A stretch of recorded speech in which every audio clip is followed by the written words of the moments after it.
મહારાજની જય. સત્ય સનાતન સદે ધર્મની.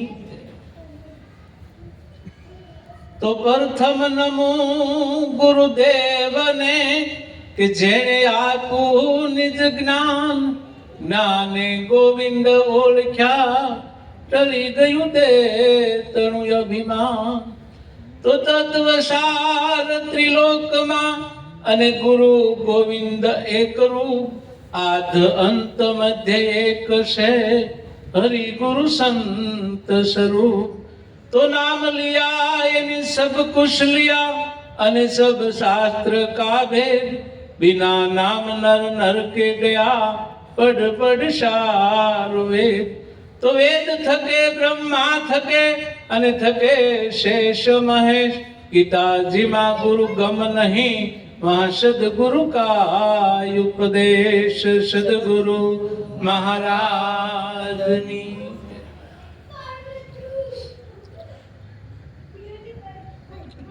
આજે ભજન સત્સંગનો આપણને જે લાવો મળ્યો મનસુખભાઈ તરફથી, તો ભજનના કોઈને કોઈ નિમિત્ત બને છે. ભજન નિમિત્ત હોય થતું નથી. પણ ભજન કોણ કરી શકે? કે આપણે 5-25 નો સગવડ હોય તો ભજન કરાવીએ કે, પણ કરવું બહુ મુશ્કેલ વાળું છે. અને જે કરે છે ને એને ખબર છે. કરાવવામાં એક ફટ દઈને કરી જાય બરાબર, પણ કરવું બહુ મુશ્કેલ વાળું છે. અને જે ભજન કરે છે એને આપત્તિ વિપત્તિ વાદળા ઘેરાય છે. અને એ વાદળામાંથી પસાર થવું ને એ બહુ મુશ્કેલ વાળી વસ્તુ છે. અને આગળ સંતોએ જેને આપત્તિ વિપત્તિ પડી અને એને જ્યારે ખરેખર એમાંથી પસાર થઈ અને જે પદ મેળવ્યું છે, કોઈએ ભક્તિનું પદ મેળવ્યું, કોઈએ ઈશ્વરનું પદ મેળવ્યું, કોઈએ પોતાના આત્માનું પદ મેળવ્યું. કારણ કે જુદું જુદું પદ મેળવ્યું છે, પણ અંતે તો બધું એકનું એક જ છે. તો એવી રીતે આગળ સરસ રીતે બધા સંતોએ વાત કરી અને ગુરુ મહારાજનો મહિમા ગવાણો. તો ખરેખર ગુરુ મહારાજ કોણ છે? કારણ કે આગળ વાત થઈ કે મનના ગુરુ એવા હોય તો ભવ સાગર આપણને તારી દે, ભવ પાર ઉતારી દે, મનના ગુરુ મળી જાય તો. તો મનના ગુરુ તો આપણે તન મન ને ધન તો શિષ્ય ગુરુ મહારાજને અર્પણ કર્યું. તો મનના ગુરુ ક્યાંથી મળ્યા પાછા? તો એનો કાંક વિચાર તો કરવો પડશે ને આપણે, કે ભાઈ આપણે બધું અર્પણ કરી દીધું અને પછી આપણને ગુરુ મળ્યા, તો એ ગુરુ હેમાં મળ્યા છે? બરાબર. તો તનના ગુરુ નહોતા, મનના ગુરુ પણ નહોતા, બરાબર, ધનના ગુરુ પણ નહોતા. તો એ ગુરુ હતા કોણ ખરેખર? જ્યાં સુધી આપણને આપણું વિચાર ન થાય ત્યાં સુધી ખરેખર આપણો આનંદ આપણને આવતો નથી. કારણ કે હકીકતમાં પોતાનો ગુરુ પોતે ન બને ને ત્યાં સુધી આમાં દર્શાતું નથી. કારણ કે પોતાનો ગુરુ જ્યારે પોતે જ બને અને ત્યારે એને દશ બધી પૂજે છે, ત્યાં સુધી દશ પૂજતી નથી. તમે ગમે એટલા ઉપાય કરો તો. અને પોતાનો ગુરુ બની ગયા પછી, કારણ કે પોતે ડગલે પગલે પાલન પછી કરે, પછી એ પાલનમાં ફેર કોઈથી પડવા દે નહીં. કારણ કે ગમે એટલું પાપ કરેલું હોય વ્યક્તિ અને પસ્તાવો પૂર્ણ માપે કરે તો એ પાપ નષ્ટ થઈ જાય છે. એવી રીતે પોતાનો ગુરુ જો પોતે બને તો જ એને વસ્તુની પ્રાપ્તિ થાય ને થાય અવશ્ય. કારણ કે બોધ આપણને મહારાજે આપી દીધો. હવે એ બોધ આપણો જ હતો, બીજા કોઈનો હતો નહીં. પણ એ બોધ જ્યારે આપણામાં ખરેખર લાગુ પડી જાય અને બોધ જીવન થઈ જાય ત્યારે જ ખરેખર એનું જેમનું છે તેમ દર્શાય. ત્યાં સુધી દર્શાતું નથી. પોતાનું સ્વરૂપ પછી જ દર્શાય. અને પોતાનું સ્વરૂપ જ્યારે દર્શાય ત્યારે જ આપનો સાક્ષાત્કાર થયો કહેવાય. સાક્ષાત્કાર એટલે બધામાં સાક્ષી પોતે હતો ને હતો. કોઈ જગ્યા એવી નહોતી કે પોતે નહોતો. અને પોતે જ્યારે હતો ત્યારે એને ખબર પડી ગઈ કે ઈશ્વર મારામાં છે, ભગવાન મારામાં છે, આ જગત મારામાં છે, મારથી બારું કોઈ છે નહીં. આવું જ્યારે સ્વરૂપ એને નક્કી થઈ જાય ત્યારે ખરેખર જે એનો આનંદ છે એ અતિ આનંદ છે. આપણે દર્શન કરવા જઈએ છીએ બીજાના, આપણા પોતાના દર્શન થતા નથી. કેમ કે આપણને આપણું સ્વરૂપ હજી દર્શાતું નથી. પોતાનું સ્વરૂપ દર્શાય ને ત્યારે જ ખરેખર દર્શન થયા કહેવાય. ત્યાં સુધી દર્શન થાય નહીં. કારણ કે જે દર્શન થાય છે, દર્શાય છે, તો બધી માયા છે અને માયાનો વિલાસ તો મિથ્યા છે. પણ પોતાના દર્શન જ્યારે થાય ત્યારે વસ્તુ સત્ય અવશ્ય બને છે. એટલે પોતાના દર્શન કરવા માટે ગુરુ મહારાજે આપણને બોધ આપ્યો છે અને એ બોધમાં પોતે પોતાનું દર્શન થાય છે. કારણ કે આપણે તન મન ધન શિષ્ય કુરબાન કરી દીધું અને બધું અર્પણ કર્યું, પછી વધ્યો કોણ વધ્યો? પોતે સિવાય હતો કોઈ હતો? તો એનો ગુરુ કોણ હોય? પૂછો પૂરા પંડિતને, પૂછો શેખ સંન્યાસીને કે આમાં નિજનો ગુરુ કોણ છે? બરાબર? કારણ કે આમાં નિજનો ગુરુ કોણ છે? તો ખરેખર નિજનો ગુરુ તો પોતે નિજ જ હોય, બીજો હોત નહીં. અને જ્યારે આવું પોતાને દર્શન પોતાનું થવા મળે ત્યારે એનો સાક્ષાત્કાર થાય ત્યારે પછી નિંદા નઠારી લાગે, પછી એને નિંદા ગમતી નથી. જેથી તમને નિંદા નઠારી મળે લાગવા, નિંદા ગમે નહીં, ત્યારે તમે સમજી લેજો કે પોતાનો ઉદય પોતાનામાં થયો.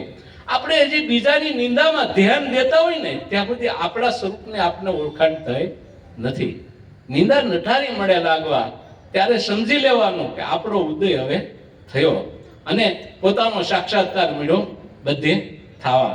તો આવું સ્વરૂપ છે ને આનો આપણે ખરેખર વિચાર કરીએ ને તો આપણને ખબર પડે કે આપણું કેવું સ્વરૂપ છે.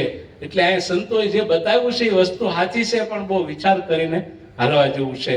એમને દોટ મૂકવા જેવું નથી. ધીરે ધીરે ધીરે ગુરુ મહારાજનો બોધ નક્કી કરી અને જીવન જીવવા જેવું છે. અને જીવી લીધું એને કશું કરવું પડતું નથી. કારણ કે સંતોએ જે કીધું છે એ વાત સત્ય છે અને એનો વિચાર આપણે કરવો જોઈએ. ગુરુજી મારાને થયું જ્ઞાન યાતન માહી, ગુરુજી મારાને થયું જ્ઞાન, ગુરુજી મારાને થયું જ્ઞાન યાતન માહી, ગુરુજી મારાને થયું જ્ઞાન.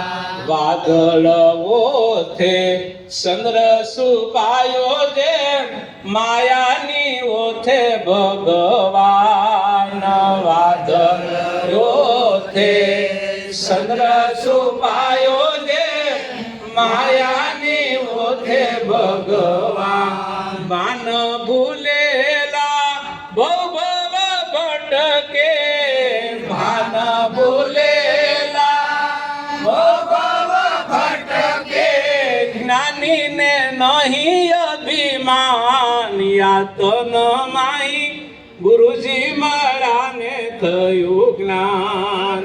જ્ઞાનીને નહીં અભિમાન યાતન માહી, ગુરુજી મારાને થયું જ્ઞાન. સંતની રાહે આપ સીધાવે, મળ્યું જેને આત્મ જ્ઞાન. આતન ટાળી આત્મ ભાળે, યાતન ટાળી આત્મ ભાળે, આપે બનો છે ગુલતાન યાતન માહી, ગુરુજી મારાને થયું જ્ઞાન. આપે બન્યો છે ગુલતાન યાતન માહી, ગુરુજી મારાને થયું જ્ઞાન. આન નિર્મળ નેણો અમૃત વેણો, આપ ઈ સંત સુદાન. નિર્મળ નેણો અમૃત વેણો, આપ ઈ સંત સુદાન. નિર્ગુણ શિર ગુણ એ સવ સમજે, ગુણ શિરા ગુણ એ સમજે સત્ય શબ્દ કે નિશાનિયા તન માહી ગુરુજી મળ્યા ને થયું જ્ઞાન સત્ય શબ્દ કે નિશાન યાતન માહી ગુરુજી મળ્યા ને થયું જ્ઞાન અજરય મરસો આપય રૂપી આપહી બ્રહ્મ સમાન અજર્ય મારસો આપય રૂપી આપહે બ્રહ્મ સમાન અખિલ વિશ્વમાં આપહી વ્યાપક અખિલ વિશ્વમાં આપહે વ્યાપક આપે થયું છે નિજ જ્ઞાન યાતન માહી ગુરુજી મળ્યા ને થયું જ્ઞાન આપે થયું નિજ જ્ઞાન યાતન માહી ગુરુજી મળ્યા ને થયું જ્ઞાન પરાપાર પુર શોતમ કહાવે બ્રહ્મ સ્વરૂપ ભગવાન પરાપાર પુર શોતમ કહાવે બ્રહ્મ સ્વરૂપ ભગવાન લાલજી કહે છે મુદને મળ્યા લાલજી કહે છે મુદને મળ્યા ગુરુજી ગોવિંદ સમાન યાતન માહી ગુરુજી મળ્યા ને થયું જ્ઞાન ગુરુજી ગોવિંદ સમાન યાતન માહી ગુરુજી મળ્યા ને થયું જ્ઞાન જો આ ગુરુજી મળ્યા ને થઈ ગયું જ્ઞાન આપણને એનું જ્ઞાન થયું કે હું પોતે કોણ હતો એ ખબર હતી નહીં તો પોતાની ખબર કરી દીધી કે તું પોતે કોણ છો આ દેહ નહોતો તેથી તું હતો જ આજે પણ તું છો આ દેહ નહીં રહી તો તું રહેવા વાળો છો ને છો આવી ઓળખાણ મહારાજે કરાવી દીધી અને જો એ વસ્તુ એને દોરવામાં આવી જાય એને સમજવામાં આવી જાય તો એને બીજું કરવું પડે નહીં બીજું કાંઈ તો આવું સ્વરૂપ મહારાજે બતાવ્યું છે અને એ સ્વરૂપનો આપણે ખરેખર વિચાર કરીએ તો ખબર પડે કારણ કે વાદળ ઓથે ચંદ્ર છુપાયો માયાની ઓથે જ ભગવાન છે પણ ભાન ભૂલેલા ભવ ભટકે જ્ઞાનીને નહીં અભિમાન ભાન ભૂલેલા ભવ ભટક્યા કરે ભાન ભૂલી જાય ને પોતાના સ્વરૂપનું ભાન ભૂલી જાય ને પછી બધી ભટક્યા કરે અહીં હારું છે અહીંથી લઈ લો અહીંથી લઈ લો ક્યાંયથી મળવાનું નથી ગમે ત્યાં ઝાંઝવાના નીર જેવું છે ત્યાં જાવ ને નીર લાગે નીર પર પાણી હોતું નથી બરાબર છે મૃગ જળ જેવું ઓલું મૃગલું હોય ને એને એમ કે પણે પાણી છે આ મન છે મૃગલું છે એને એમ કે અહીંયા પાણી છે અહીંયા હારું છે આવડા હારી વાત કરે છે ન્યા કાક છે કાંઈ નથી તારી સિવાય કોઈ છે નહીં એવું જ્યારે એને નક્કી થઈ જાય કે એનો બેડો પાર થઈ જાય પણ એ પોતાનું સ્વરૂપ જ્યારે એને પોતાનામાં પ્રગટ થવું જોઈએ અને ત્યારે ગુરુ મહારાજની વાત એને સમજાય છે અને પછી ગુરુ કેવા લાગે એનામાં ઈ ગુરુમાં ઈ ને ઈ પાછો એનામાં બે એક પરસ્પરસ થઈ જાય બરફ પાણીમાં પાણી બરફમાં આવું બે એક સ્વરૂપ થઈ જાય ને ત્યારે ગુરુ શિષ્ય જુદા રહેતા નથી એટલે આપણને જ્યારે ગુરુ મહારાજે શીશ ચડાવ્યું ત્યારે હું કીધું ગુરુ શીશ ગુરુ ઈ શીશ છે બરાબર પણ આવું જ્યારે આપણને સ્વરૂપ સમજાઈ જાય ત્યારે આમાંથી વસ્તુ નક્કી થઈ જાય એટલે સંતની રાહે આપ સીધાવે જેને મળી ગયું આતમ જ્ઞાન આ તન ટાળી આતમ ભાળી આપે બહેનો ગુલતાન આ તન નહોતું આતમ દેખાડ્યો ગુરુ મહારાજે કે જો ક્યાંય આને વગર બાકી નથી અલગ પુરુષ દેખાડ્યો કે ક્યાંય લખવામાં આવતો નથી એવો સાક્ષાત્કાર આપણને કરી દીધો અને આ વસ્તુ આપણને પ્રાપ્તિ થઈ ગઈ એનો આપણને આનંદ હોવો જોઈએ અને એ ગુરુ મહારાજ ક્યારેય 24 કલાક ભૂલાય નહીં ત્યારે આપણું ભજન શું કહેવાય બરાબર છે પછી આપણે ગાઈ ખરા તાણીથી બરાબર છે કારણ કે ગુરુ ભજન કરી લો ગુરુ ભજન કરી લો ગુરુ ભજન કરી લો બરાબર તો ગુરુએ ભજન શાનું કરાવ્યું બરાબર બીજો કોઈ હતો નહીં તો ગુરુ ભજન એ કોનું કરાવે આપણે એનો આપણે ખરેખર વિચાર કરીએ ને તો આપણે થોડી ખબર પડી જાય કે એવી વસ્તુ છે અને એવી વસ્તુ આપણે ઓરીને લાવ્યા છીએ, એનો આનંદ કાયમ પણ હોવો જોઈએ. તો નિર્મળ નેણો અમૃત વેણો આપત સંત સુજાણ, અને કહી દીધું લાલજી મહારાજ, નિર્મળ નેણો ને અમૃત વેણો આપત સંત સુજાણ, તું જ સંત છો એવું કહી દીધું પોતે. પણ આપણા નેણો કેવા હોવો જોઈએ? કારણ કે નેણમાં કોઈ જાતનો મેલ હોવો જોઈએ નહીં. ત્યારે અમૃત, કારણ કે વેણ નીકળે એમાંથી, અને એ ઝરણું ઝરે કાયમ માટે, અને એની જીતે બીજું કોઈ છે નહીં. એટલે તુકારામે આપણને શાર કડીમાં ખાલી કહી દીધું, એનો વિચાર કરવો, ઝરણા સમાન કોઈ જાપ નથી, ઝરણા સમાન કોઈ જાપ નથી, અન્ન સમાન કોઈ ઔષધિ નથી, બરાબર? કૃષ્ણ સમાન કોઈ દેવ નથી, અને નિંદા સમાન કોઈ પાપ નથી. તો આનો આ જ અર્થ છે, અને આ જ આપણે વસ્તુ ઓરવાની છે. આમાં જો આપણે ખ્યાલ રાખી લઈએ ને તો આપણે કોઈ વસ્તુ કરવું પડે નહીં. તો બોલે બીજો નથી ભીમો કે ભગવાન, બરાબર? આ બોલે એની જ ઓળખાણ મહારાજે કરાવી છે. એની સામે જો મિત લાગી જાય, જેમ સકોર હોય, સકોર નામનું પંખી, અને એને ચંદ્ર સામે મિત મારે, બરાબર, ત્યારે બે એક રસ થઈ જાય છે. એમ એવી રીતે મિત ગુરુ અને શિષ્યની હોય ને તો એને ખરેખર એકાંત ભાવ જાગી જાય, અને ભજનમાં લેહ પછી એને લાગે છે. અને એવી ભજનની લેહ લાગે કે આ પછી આ જગત દેખાતું નથી. તો આવી મિતું ઘણા સંતોને લાગી ગઈ છે, અને ઘણાને લાગે છે, અને લાગશે પણ, બરાબર? પણ એની મહેનત શરૂ હોય તો થાય ને થાય, બરાબર છે?